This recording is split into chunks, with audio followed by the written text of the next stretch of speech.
सय्यदना मोहम्मद व बारिक वसल्लम वसल्लु अलैहि। जनाब स्पीकर, हमारे मुल्क में पार्लियामेंट्री डेमोक्रेसी है।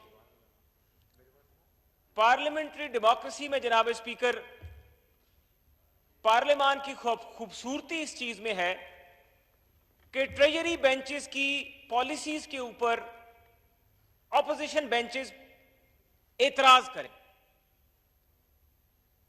तनकीद करें, इनकी गलतियां जो हैं हुकूमत की, एग्जेक्टिव की, उन गलतियों को हाईलाइट करें, इनको वो वादे याद दिलाएं जो वादे 2013 से लेके 2018 के अरसे के दौरान इनके पार्टी के चेयरमैन और पार्टी के कायदीन ने पाकिस्तान की अवाम के साथ किए थे। जनाब स्पीकर, इस चीज पे बुरा महसूस नहीं करना चाहिए, क्योंकि हम जब इन पे तनकीद करते हैं वो इनकी इस्लाह के लिए है, क्योंकि उस इस्लाह में पाकिस्तान की 22 करोड़ अवाम, पाकिस्तान की 22 करोड़ अवाम जिसके हम तर्जमान हैं, पूरे पाकिस्तान के तमाम अदारों में पाकिस्तान की 22 करोड़ अवाम का तर्जमान पार्लियामान है, और पार्लियामेंट में ऑपोजिशन का भी जनाब स्पीकर वही रोल है जो ट्रेजरी बेंचेस का है। और मैं पिछले कई दिनों से यह देख भी रहा हूं, महसूस भी कर रहा हूं कि कई चीजें गलत बयानी और मैं समझता हूं इखलाकियात से गिरी हुई बात, ग्रेस से गिरी हुई बात नहीं होनी चाहिए, चाहे वो इस तरफ से हो चाहे वो उस तरफ से हो। लेकिन हमेशा हमेशा हुकूमत का दिल बड़ा होता है।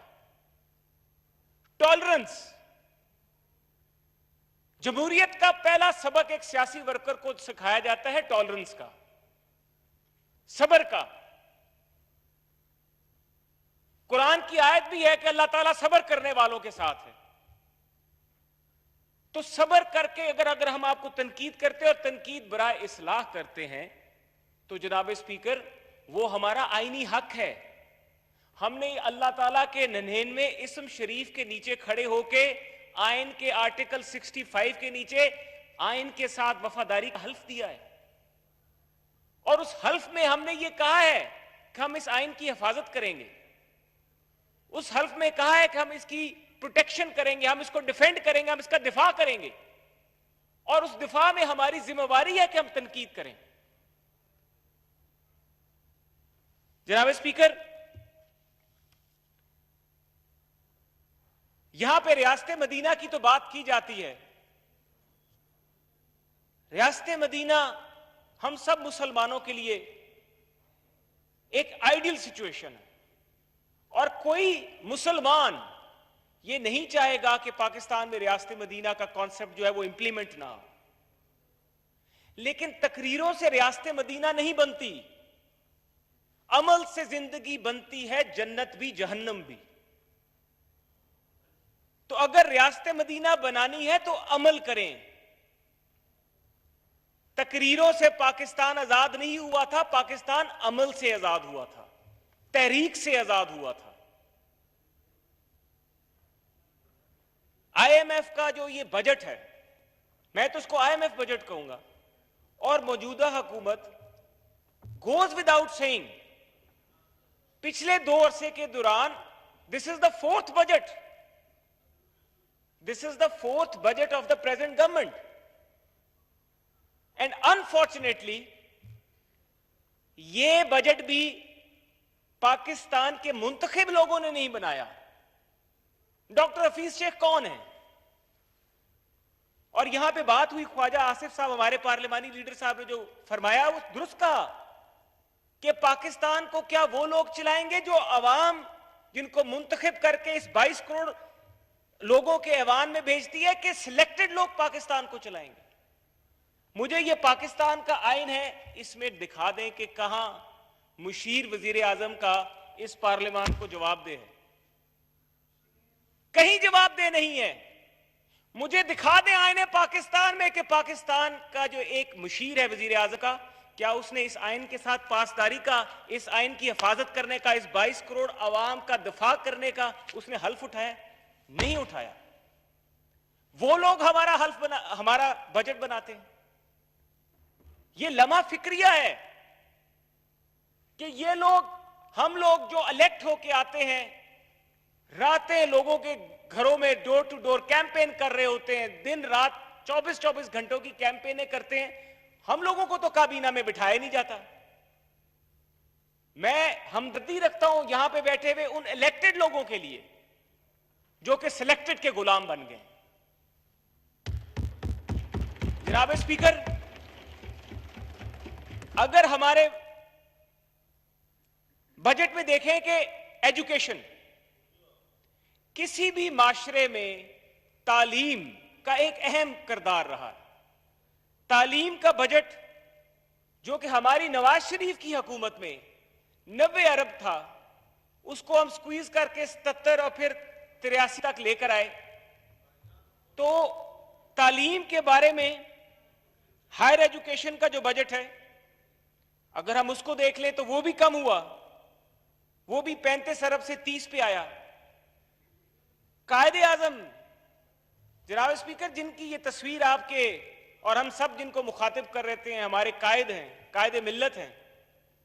कायदे आजम ने क्या फरमाया था अपने सदारती खिताब में, जो उन्होंने पंजाब मुस्लिम फेडरेशन के एक इजलास से खिताब करते हुए तालीम के बारे में कहा, there are at least 3 main pillars which go to make a nation worthy of possessing a territory and running the government. One is education. Without education, you are in the same position as we were in this pandal last night in darkness. With education, you will be in the same position as you are in this broad daylight. Next, no nation and no people can ever do anything very much without making themselves economically powerful in commerce, trade and industry. तो हमने तो अपनी तालीम का ही गला घूंट दिया। इस कौम का, वो कौमें तरक्की नहीं करती। वो नबी सल्लल्लाहु अलैहि वसल्लम ने फरमाया था कि इल्म हासिल करो चाहे चीन जाना पड़े। तो अगर हमने अपने एजुकेशन का ही गला दबा दिया, उसका बजट स्क्वीज कर दिया, मैं समझता हूं कि यह बहुत बड़ी ज्यादती है। सेहत के शोबे में भी यह हुआ। मैं एक आपसे गुजारिश करूंगा कि एक कमीशन बनाएं। मैं उस पर भी आऊंगा कि मेरा मुतालबा है कि गलत अदादो शुमार देना इस ईवान में इस आइन के साथ गद्दारी है, जिसका हल्फ उठा के, इसीलिए तो मैं कहता हूं पाकिस्तान को सिलेक्टेड लोगों से बात चलवाएं, क्योंकि उन्होंने आइन के साथ पासदारी का हल्फ ही नहीं उठाया। वो हमारा बजट बना रहे हैं। अगर वो गलत अदादो शुमार देंगे तो उनको कहां पे हम जाके पकड़ेंगे? आपको, मुझे तो पकड़ा जा सकता है। हमें तो पाकिस्तान, हमारा ओढ़ना बिछोड़ना जायदादें सब कुछ पाकिस्तान में। तो हम उन लोगों के जरिए अपने बजट मत बनवाएं जो चीट करें इस हाउस को, जो अदादो शुमार को छेड़ें। जनाब स्पीकर, सीपैक, जब सीपैक के बारे में, जो पाकिस्तान की जियोग्राफिकल लोकेशन है, पाकिस्तान का सबसे बड़ा एसेट, जो साउथ ईस्ट एशियन अफेयर्स के एक्सपर्ट्स हैं, अगर आप उनसे कभी ये गुफ्तगू करें तो कहते हैं पाकिस्तान का सबसे बड़ा एसेट पाकिस्तान की स्ट्रेटेजिक लोकेशन है। और स्ट्रेटेजिक लोकेशन सबसे बड़ा एसेट है क्योंकि उसको हम स्ट्रेंथन इस तरह कर सकते हैं कि अगर हम उसको इकोनॉमिक रूट की तरह लिए इस्तेमाल करें। CPEC was the key, conceived by the opposition parties, implemented by the opposition parties. हमने उस सीपैक का गला घोंट दिया। जितने पैसे रेलवे के ML1 प्रोजेक्ट के लिए रखे गए, इतने में तो रेलवे का जो ट्रैक है वो सखर तक भी नहीं पहुंचेगा जनाब स्पीकर। और BRT को हमने 100 अरब रुपए दे दिए। करप्शन जहां पे हुई है, लूट खसूट की कहानी एक दास्तान है। हमने ML1 को सिर्फ और सिर्फ इस बजट में 24 अरब रुपए दिए। जो कि इंटर प्रोविंशियल प्रोजेक्ट है, जिससे सीपेक रिवाइव होगा। Same is the case with dams. Dams के लिए ये कहना कि डैम्स बन रहे हैं या बनेंगे, देखना यह कि डैम्स के लिए पैसे कितने रिजर्व किए गए हैं। आज तक हमें उस डैम फंड का तो नहीं बताया जा रहा कि वो डैम फंड कहां पर गया है। वो डैम फूल हो गया है, और वो डैम फंड इकट्ठे करने वाले जो लोग हैं आज वो कहां हैं, और वो डैम फंड का पैसा कहां पर गया है जो कि डैम बनाने के मकसद के लिए इस कौम से लिया गया। मेरा मुतालबा है उसके ऊपर भी कमीशन बनना चाहिए पार्लिमानी, जो ये देखे कि वो अरबों रुपए जो इकट्ठे किए गए पूरी दुनिया में से जाके डैम के नाम पे, वो पैसे कहां पर गए। वो ओवरसीज पाकिस्तानी का पैसा था, पाकिस्तानियों का पैसा था, वो अरबों रुपया कहां पे गया। और अब कोरोना फंड बन गया। जो डैम फंड का हाल हुआ है जनाब स्पीकर, क्या वही कोरोना फंड का भी हाल होगा। पता लगा कोरोना फंड के पैसे उठा के आईपीपीस को दे दिए। जनाब स्पीकर, ये गैर आईनी है। जिस मकसद के लिए पैसे लिए जाते हैं आवाम से, उस मकसद पे ही खर्च किए जाते हैं। इस पे लातादाद फैसले हैं अदालतों के, लेकिन हम ये नहीं करते, हम ये चीजें भूल जाते हैं। टैक्स शॉर्टफॉल 600 अरब रुपया का एक दफा शॉर्टफॉल हुआ, तो यहां पे सोशल मीडिया पे एक साहब ने हाईलाइट किया, तो सोशल मीडिया पे उनके खिलाफ कैंपेनें चल गई। टैक्स शॉर्टफॉल हमारा कहां से कहां पहुंच गया और हम इसको तस्लीम नहीं कर रहे। टैक्स शॉर्टफॉल की एक समरी हमारे पास ये मौजूद है। ये जो फेडरल बजट की बजट इन ब्रीफ है, इसके पेज नंबर 9 पे पता लगता है हमारा इनकम टैक्स जो है उसमें हजारों रुपयों अरबों रुपयों का कमी वाकई हुई है। कैपिटल वैल्यू टैक्स में हुई है, सेल्स टैक्स में हुई है, फेडरल एक्साइज ड्यूटी में हुई है, कस्टम ड्यूटी में। कौन कौन से हेड की बात करूं जहां पे टैक्स का शॉर्टफॉल है। हमारी जीडीपी जो है जनाब स्पीकर माइनस में। On God's green earth never listen this के किसी मुल्क की जीडीपी माइनस में चली जाए। 5.8 पे नवाज शरीफ छोड़ के गया, जिसको ये करप्ट कहते हैं। वो नवाज शरीफ 5.8 पे चला गया, ये अब उसको -2 पे लेकर आए, -4 पे अभी माना हुआ है। ये -4 भी नहीं होगा जनाब स्पीकर, ये -2 पे आएगा। मेरी तो दुआ है, हम तो दुआ करेंगे कि पाकिस्तान की आवाम का भला, क्यों ना ये अच्छी फिगर्स दें, अच्छे स्कोर्स दें, डिलीवर करें। क्योंकि 22 करोड़ आवाम का फैसला ना, पाकिस्तान की आवाम का भला हो जिससे भी हो, पर भला तो हो। पर कैपिटा इनकम 1600-1700 डॉलर पे थी, 1100 पे आ गई। बजट डेफिसिट 4300 से बढ़ता 2300। सर्कुलर डेट पे जनाब स्पीकर देखें 1200 पे हम छोड़ के गए थे, 2400 अरब। वो कहते लोग टैक्स नहीं देते, लोग कहते चाहे वजीर आजम करप्ट हो तो लोग टैक्स नहीं देते। हुण केड़ा वजीर आजम है? इसका मतलब आपकी बात दुरुस्त थी कि अगर वजीर आजम करप्ट हो तो लोग टैक्स नहीं देते, तो इसका मतलब है जो टैक्स लोग नहीं दे रहे वजीर आजम करप्ट है।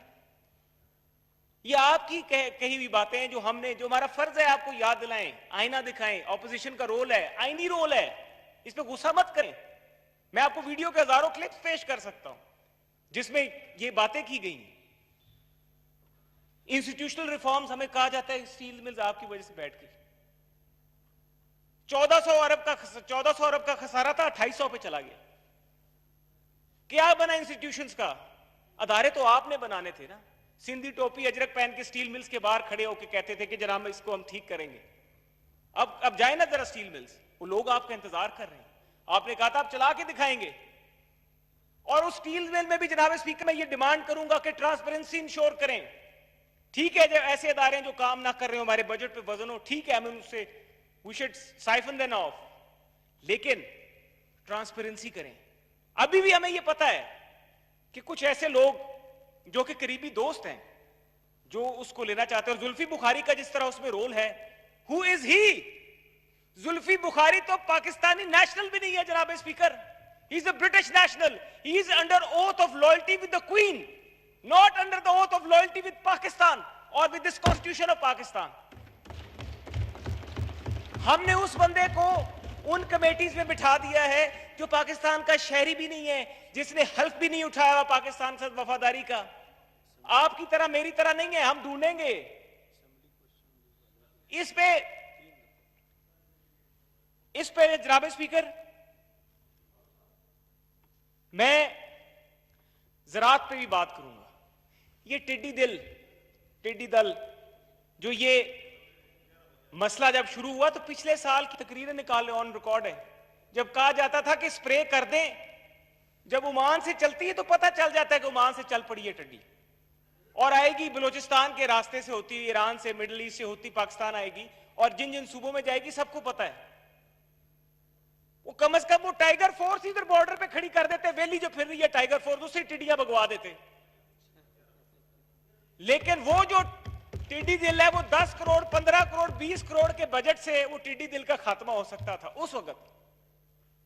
देखिए जनाब स्पीकर, ये अल्लाह का अमर है और मेरा यकीन है कि अल्लाह ताला का जो अल्लाह ताला का प्रोग्राम और प्लान होता है वो सब प्लान से बड़ा होता है। ये टिड्डी दिल क्यों नहीं जा सकी? बलूचिस्तान में बर्फबारी हो गई, ये वापस जाती है, वो चोलिस्तान में रही, उसने अंडे दिए। एक साल यहां पे लोग रोते रहे, पीटते रहे किसान, सिंध गवर्नमेंट रौला डालती रही, शोर करती रही कि वापस स्प्रे करें। कंबाइंड एफर्ट के साथ काम किया जा सकता था लेकिन नहीं किया गया और वही क्या उसका रिजल्ट निकला कि 200 अरब रुपए की पाकिस्तान की ज़राअत को नुकसान पहुंचा है। पाकिस्तान में कहत पड़ सकता है। ये एक सीरियस इशू था। किसानों के लिए क्या रखा है इस बजट में? कभी ओले पड़ रहे हैं, कभी तूफान आ रहे हैं। वो मेरे भाई सियाल साहब 2 नंबर स्प्रे की बात कर रहे हैं, मैं कह रहा हूं तो गवर्नमेंट ही 2 नंबर हो गए तो फिर क्या बनेगा इधर बाकी काम? आप स्प्रे को रो रहे हैं। जनाब स्पीकर, ये वहां पे अल्लाह के अजाब आते हैं जहां पे किसी का हक मारा गया हो और मेरा यकीन है इस चीज में कि जब भी आप किसी हकदार का हक मारेंगे वहां पे बरकत नहीं होगी। जनाब स्पीकर, जब से मौजूदा गवर्नमेंट आई है, चाहे कपास हो, गंदम हो, कोई भी फसल हो, गन्ना हो, आप उठा के देख लें, ज़राअत का ग्राफ डाउन है। अल्लाह ताला ने बरकत ले ली है। ये बरकत वहीं से जाती है जहां पे किसी हकदार का हक मारा गया हो। जनाब स्पीकर, पूरे एक तो कायदे आजम को हम कायदे मिल्लत कहते हैं। जब से मौजूदा हुकूमत आई और मौजूदा वजीर आजम आए, मैं उनको कहूंगा ये तो कायदे किल्लत हैं। कायदे मिल्लत तो सवाल, वो तो अजीम हस्ती है वो जो ऊपर बैठी है, लेकिन कायदे किल्लत जब से आए पाकिस्तान में कौन सी चीज है जो मिल रही है? खाद से लेके पेट्रोल से लेके दवाइयों तक हर चीज जो है वो मिसिंग है। हमारे सबसे ज्यादा मैं समझता हूं कि इस तरह आज हम असेंबली के इजलास में अपनी सब ऑपोजिशन में भी बैठे लोग, ट्रेजरी में बैठे लोग लाइफ एट रिस्क करके आए। आपकी बड़ी मेहरबानी, स्पीकर साहब की बहुत मेहरबानी कि लाइफ एट रिस्क है। ये जो हमारे मुलाजमीन बैठे हैं ये बेचारे लाइफ एट रिस्क पे आए हैं for the service of this nation, for the service of Pakistan. हमें इनकी सैलरीज को, खासतौर पे आज के दिनों में जो गवर्नमेंट एम्प्लॉयज अपने फंक्शंस परफॉर्म कर रहे हैं, उनकी सैलरीज को हमें बिल्कुल इंक्रीज करना चाहिए था। और मैं ये मुतालबा करता हूं इस ऐवान से कि सैलरीज जो हैं एम्प्लॉयज की वो बढ़ाई जाए। जनाब स्पीकर, एहतसाब का अमल होना चाहिए। हम कहते हैं बिल्कुल अकाउंटेबिलिटी करें, बट अक्रॉस द बोर्ड करें। But accountability, if accountability becomes victimisation, it affects economy. जनाब स्पीकर, 2-3 मिनट, मेरे पार्लिमानी लीडर भी बैठे हैं और आप भी हमारे भाई हैं। देखिए जनाब स्पीकर, अकाउंटेबिलिटी जब विक्टिमाइजेशन बनती है तो नुकसान होगा। और मैं खुदा की कसम उठा के कहता हूं कि कल आप लोग नहीं बचेंगे इस अकाउंटेबिलिटी के अमल से। कल जब हम भी उन बेंचेस पे बैठे थे, हमसे भी ये गलती हुई और उस गलती में भी मैं समझता हूं कि उस वक्त तहरीक इंसाफ का किरदार था कि जब पार्लिमानी कमेटी बनी और बिल फाइनल हुआ, साहब को भी वापस ले लिया, शाहमूद कुरैशी साहब को भी वापस ले लिया और डॉक्टर शीरी मजारी का नाम डाल दिया गया ताकि बिल लेट हो। जनाब स्पीकर, कब तक पॉलिटिकल आर्म ट्विस्टिंग होती रहेगी? कब तक हम अपने 22 करोड़ अवाम जिस बात पे लोगों से वोट लेके आते हैं यहां पर बैठ के अपनी वफादारियां तब्दील करते रहेंगे? ये वफादारियां तब्दील करने का अमल, अपने आइन के हल्फ के खिलाफ जाने का अमल, अल्लाह ताला के 99 नाम के नीचे खड़े होके झूठ बोलने का जो अमल है, कब तक जारी रहेगा? नवाज शरीफ, शहबाज शरीफ, हमजा शहबाज, मरियम नवाज, शाहिद खाकान अब्बासी, लंबी फहरिस्त है, एहसन इकबाल, राना सनाउल्लाह, कुछ भी नहीं मिला तो 15 किलो हेरोइन डाल दी। कभी इतना भी जुल्म हुआ है? अल्लाह की लाठी बेआवाज है, अल्लाह से भी डर खत्म हो गया क्या? साद रफीक, सलमान रफीक, कामरान माइकल, फवाद अहमद, आहा चीमा, हाफिज नुमान और जनाब स्पीकर इंटरेस्टिंगली 80% लोग हैं मेरे समेत जिनको नैब के नोटिस सर्व हुए हुए, इंक्वायरीज भुगत रहे हैं। डराया जाता है इस ऐवान में आने से पहले, हक की बात करने से पहले, सच बोलने से रोका जाता है। कब तक हम इन जुबानों को बंद कराएंगे? कब तक हकीकत पे पर्दा डालेंगे? जनाब स्पीकर, मुझे तो आज वो एक शेर याद आ रहा है, बोल के लब आजाद हैं तेरे, बोल जुबान अब तक तेरी है, बोल ये थोड़ा वक्त बहुत है, जिस्म जुबान की मौत से पहले, बोल के सच जिंदा है अब तक, बोल जो कुछ कहना है कह ले। मैं तो जनाब स्पीकर इसमें यकीन रखता हूं, अपने आइन के साथ वफादारी का, आइन की बालादस्ती का, रूल ऑफ लॉ का मैं जिक्र करता रहूंगा, उसकी जंग लड़ता रहूंगा। और मैं ये आप मेरे सारे मुंतखब लोग मेरे भाई, मैं एहतराम करता हूं, आप उस अमल में से ना गुजरे जिसमें से हम लोग गुजर के आए। मेरा एहतसाब ये दूसरी नस्ल का एहतसाब हो रहा है।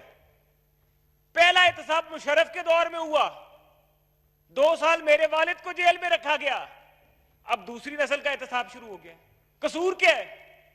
आइन की बात करते हैं, आइन की बालादस्ती का बात करते हैं, वफादारी की बात करते हैं, जमहूरियत की बात करते हैं।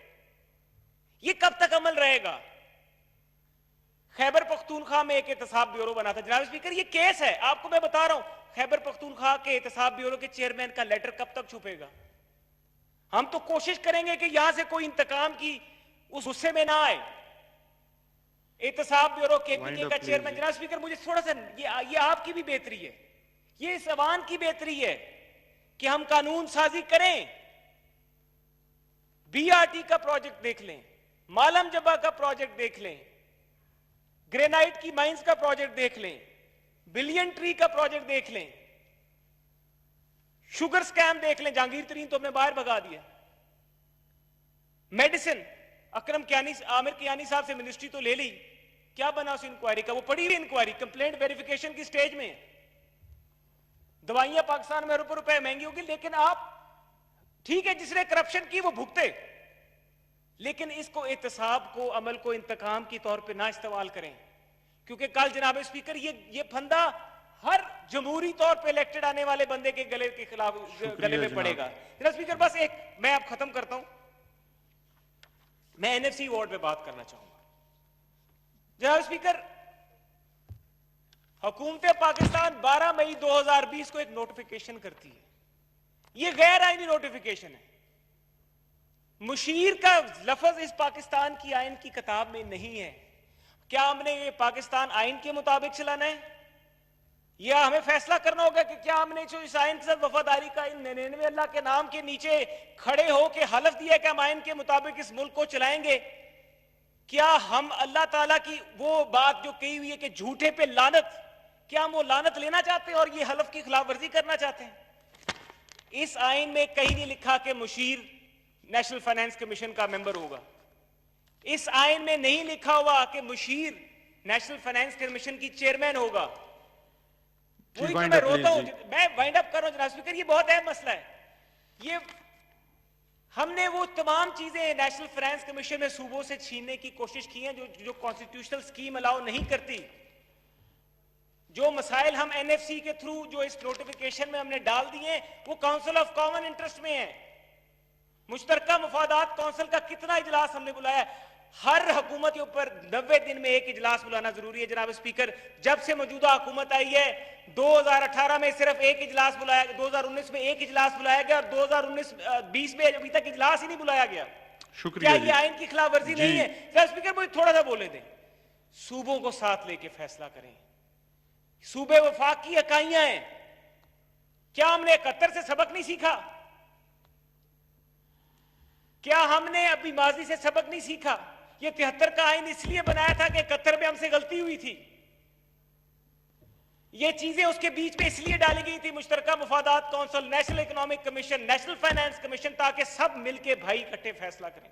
थैंक यू जी। लेकिन जनाब स्पीकर, बस मैं अब वाइंड अप करता हूं कि अल्लाह ताला ने आपको अगर जो हमारे तहफुजात इस इलेक्शन पे, इस रिजल्ट पे, लेकिन आपकी जिम्मेदारी है कि आइन के मुताबिक पाकिस्तान को चलाएं, आइन की बालादस्ती करें।